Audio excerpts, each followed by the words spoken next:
In fact, if you ask anyone to name a fast Ford from this period of history, only one name will crop up: the Cosworth.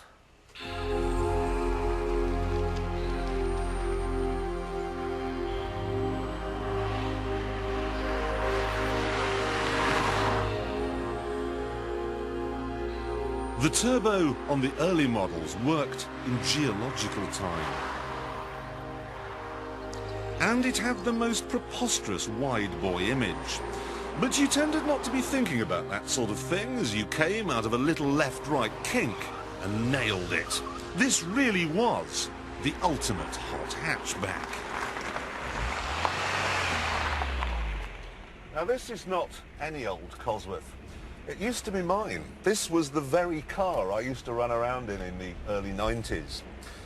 Now I did most things in and with it, but one of the regrets I have is that I never brought it to North Yorkshire and never took it over the Buttertubs Pass.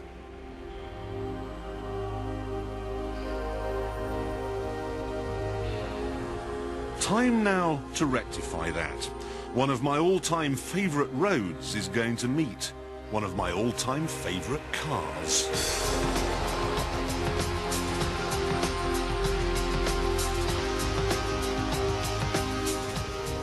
Nostalgic moment, this. Like playing tonsil hockey with an old girlfriend. Exciting and yet strangely familiar. It's all coming back to me. I even remember its name. It's not, as you might think, a Ford Escort RS Cosworth. It's a Cosworth. And there's a special way of saying that. Don't move your lips, and then at the end, leave your mouth open, okay? Let's practice that. Cosworth. I've got a Cosworth. And this is where you really start to be thankful for the four-wheel drive, because all that stands between me and a, I don't know, 500-foot tumble to a fiery death is a little green hosepipe. Still, at least it isn't busy.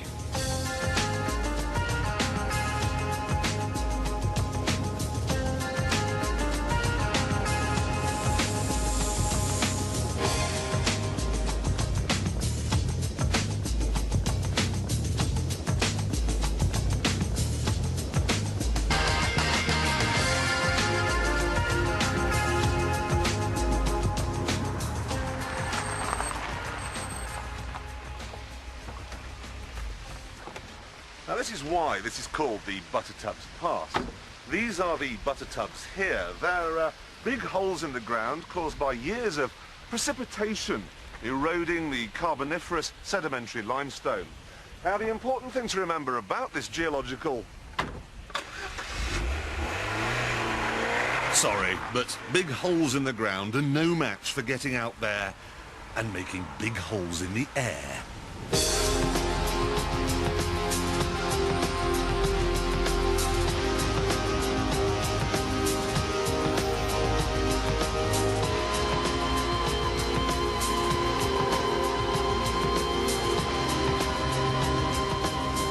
Ooh, what's this? Traffic.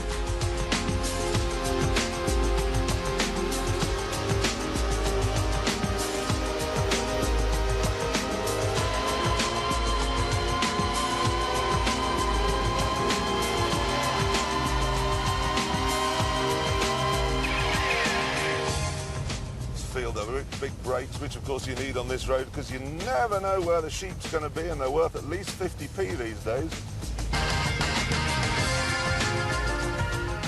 This is just such a good car. Why doesn't Ford make stuff like this today? Why don't they? Why don't you make stuff like this today?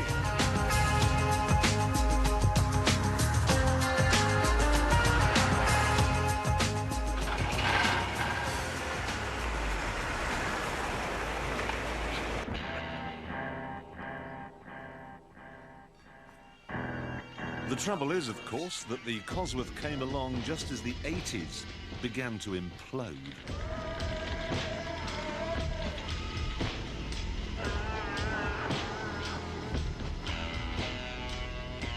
New words became etched on the national consciousness: Blackbird Lees, ram raiding. Police video footage made superstars of the joyriders, and insurance premiums went through the roof, past the chimney pot and right to the top of the television aerial.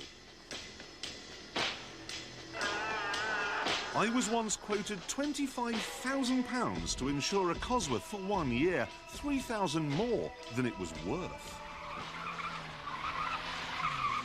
The results were alarming. Hot hatch sales dwindled to naught, and the architect of the era that created them was ousted from number 10.